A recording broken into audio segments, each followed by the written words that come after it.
अरे टाळ्या वाजवा टाळ्या कसं झालं का आपलं कोणी आपण मरतोच ना याने तरी टाळ्या वाजवा हे जरा नाही वाजत बाबा ते वाजतो 3 टाळ्या फट फट फट कशा वाजवायचं काय तुम्हाला चला दुसरा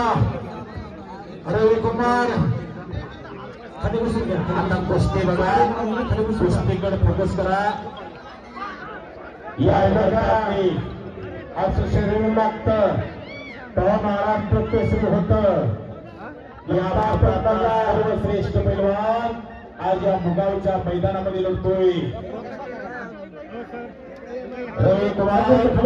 हा पांढरे जल्दी के लिए आपकी आप कुश्ती लग जाते इस भारत का इस महाराष्ट्र का कुस्ती करून गेलो आपल्या सर्वांचं माझ्यावर प्रेम आहे म्हणून परत एकदा मला ह्या गावात बोलवलं आपल्या सर्वांचा आभारी आहे मी आणि असंच प्रेम माझ्यावर राहू द्या सगळ्यांचं की मी असंच अजून एक 10 वर्ष तरी या परवानगीची लाल मातेची सेवा करावं माझ्या काय माता भगिनी बी आहेत कुस्ती बघायला तर ह्यांना बी कुस्त्या बघण्याचा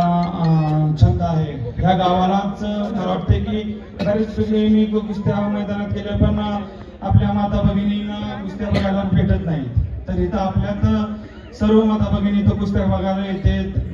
तर ह्यांचं बी आभार मानलं पाहिजे की यांना बी आवड आहे एका कुस्तीची परवानगीची मर्दुकीची यांना आवड आहे नमस्कार आता फक्त कुस्ती बघा राहुल भाऊ या भारतातला सगळ्यात मोठा पैलवान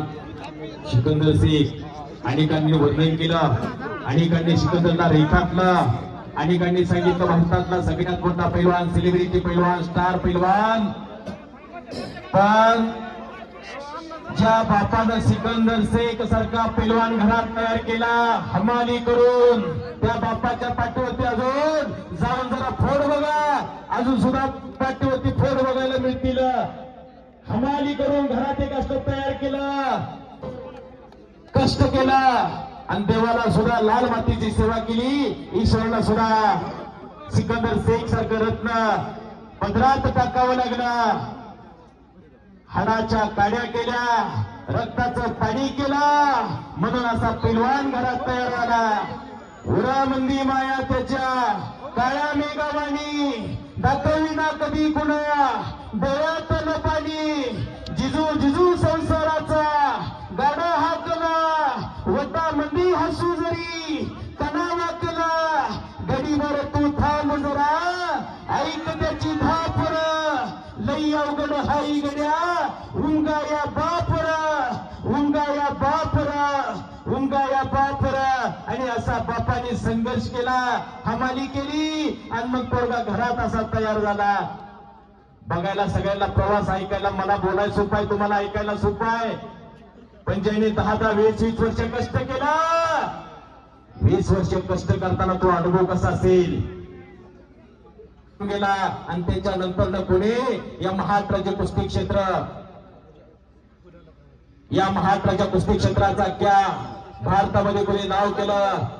तर हरिश्चंद्र बिराजदार मामा 1970 1972 69 71 चा कालखंड आहे आणि तिथून बघा 70 पासून कालखंड घ्यावा 2024 पर्यंत बघा 2025 पर्यंत बघा किती वर्ष उलटून गेलो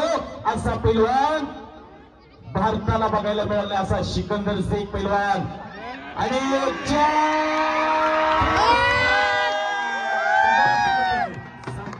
कुस्तीमध्ये या भारताचा लाडका पैलवान सिकंदर शेख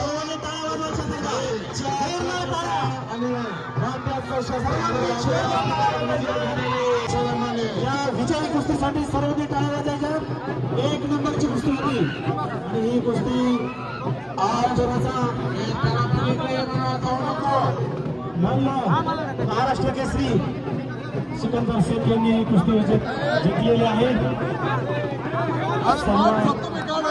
जरा टाळ्या करायला सगळ्यांनी